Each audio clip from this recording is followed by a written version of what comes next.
Hello brilliants, this time we are doing for class 8th mathematics. Book है elements और ये है exercise 1.1 rational number की question number 8। इसमें क्या चीज़ है वो देखिए और समझिए। Which of the two rational numbers is greater in each of the following pairs. हमें बताना है इनमें से कौन से जो रैशनल नंबर्स है वो पेयर्स दे रखे हैं, उनमें से कौन सा रैशनल नंबर ग्रेटर है दूसरे के मुकाबले में जो कि इस पेयर में है। बड़ी वैल्यू हमें पता करनी है। तो चलिए करते हैं। ये कैसे हो पाएगा, जैसे कि ये देखिए 2/5, 0, -1/3, 0, 2/7, 4/7 एंड सो ऑन। कैसे अब इसको निकालेंगे, चलिए करते हैं। Let us see, let us do.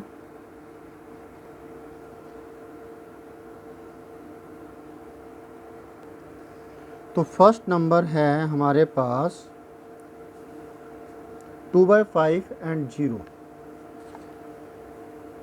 तो ये तो क्लियरली हमें नज़र आ रहा है कि जो 0 है पॉजिटिव किसी नंबर से 0 के अलावा कोई पॉजिटिव नंबर है, होल नंबर है या रैशनल नंबर है तो उससे हमेशा छोटा ही होगा, लेकिन नेगेटिव से हमेशा ये बड़ा ही होगा। तो 2/5,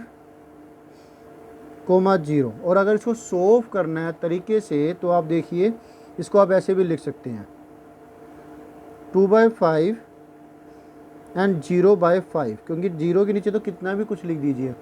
अब देखिए 2 और 0 में कौन बिगर है, ऑब्वियसली 2, क्योंकि दोनों के डिनोमिनेटर तो 5 है, तो ये दोनों इक्विवेलेंट हो गए उसी हिसाब से कि डिनोमिनेटर सेम हो गया। ठीक है, इक्विवेलेंट तो नहीं हुए।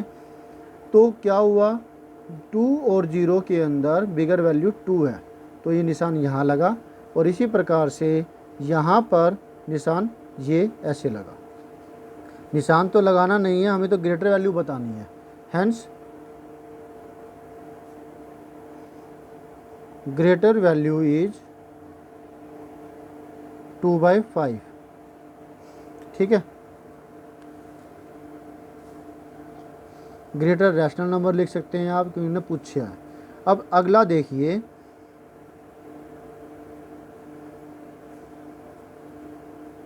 इसमें नेगेटिव नंबर आ गया। ठीक है, तो -1/3। अब इसको हम क्या लिख सकते हैं, 0/3 लिख सकते हैं ना। डिनोमिनेटर बराबर कर देंगे तो ऊपर न्यूमरेटर की हम आसानी से कंपेयर कर सकते हैं। तो 0 बिगर है या -1 बिगर है। जो -1 0 के लेफ्ट हैंड साइड में आता है नंबर लाइन के। जब आप इसको ऐसे करके देखो तो ये 0 है और ये -1 है। क्लियर हुआ। तो फिर क्या होगा, ये छोटा होगा। जो लेफ्ट हैंड साइड में नंबर लाइन के होता है वो छोटी वैल्यू होती है। तो अब हमें ग्रेटर बताना था, तो 0 ग्रेटर हुआ। 0 इज ग्रेटर रैशनल नंबर। ठीक है, नेक्स्ट है थर्ड पार्ट।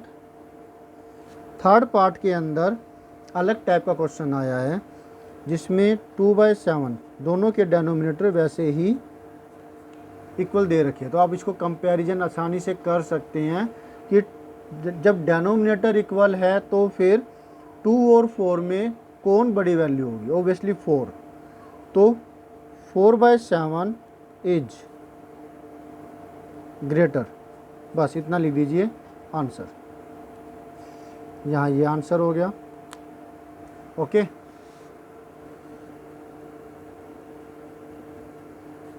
एट का फोर्थ पार्ट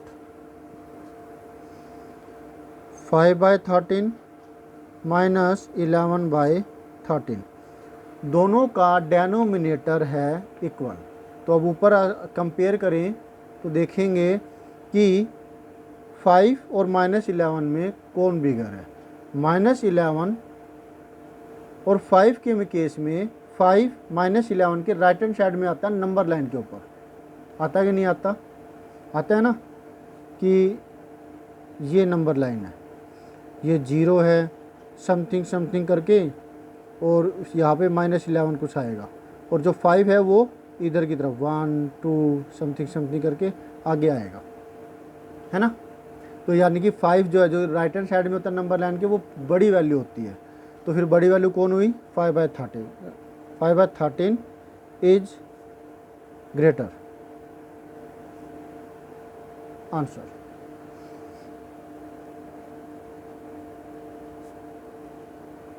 फिफ्थ पार्ट के अंदर -6/17 एंड 8/-17 ये चीज़ है। अब आप ये देखिए, डेनोमिनेटर बराबर होने चाहिए, लेकिन यहाँ बराबर नहीं है। ये 17 है, ये -17 है। इसको दोबारा से लिखेंगे, -6/17 कोमा -8/17।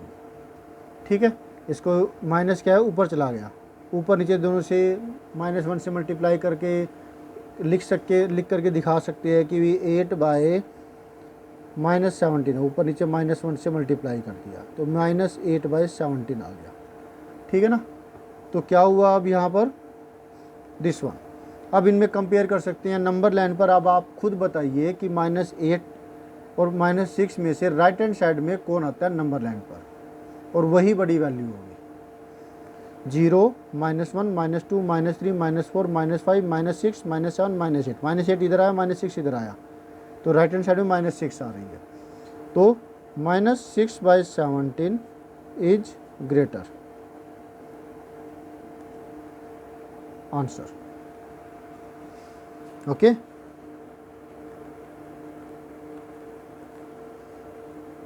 Sixth part, -15/4 comma -19/4। अभी तक सारे सम्स ऐसे ही आ रहे हैं जो आसानी से हो रहे हैं, लेकिन अगर डेनोमिनेटर बराबर ना आए तो क्या करेंगे? जब ऐसा केस आ जाए तो आपको डेनोमिनेटर बराबर करना पड़ेगा एलसीएम लेकर के। वो आगे देखेंगे कभी आएगा तो। वैसे अब तक तो आपके सामने आ भी चुके होंगे और आपने किए भी होंगे, तो आप समझ गए होंगे कि मैं क्या कहना चाहता हूँ।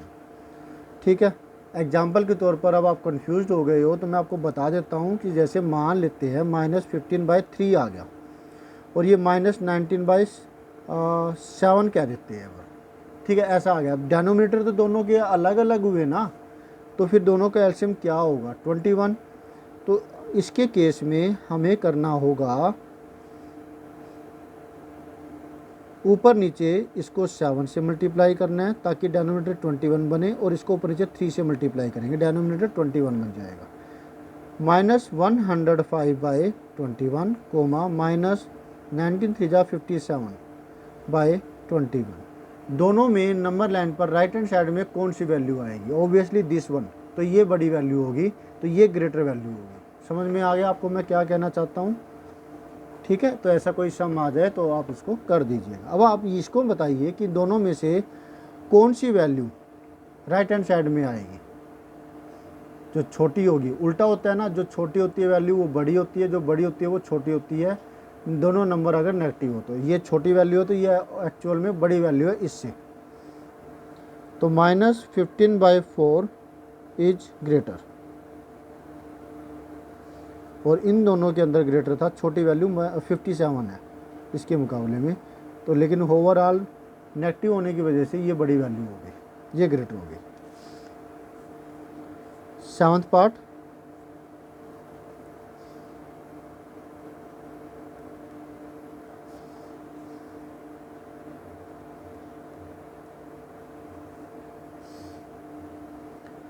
(7/-9, -4/9। तो फिर यहाँ पर भी हमें माइनस हटाना पड़ेगा। वो कैसे भला?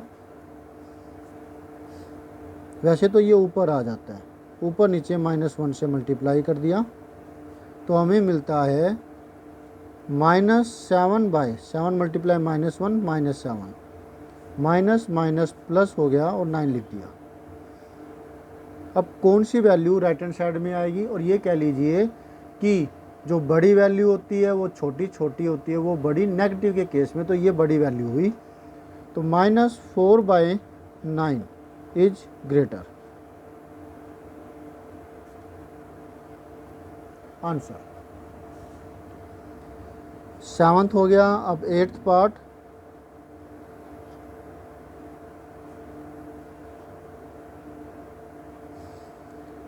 5/-8 कोमा -7/8।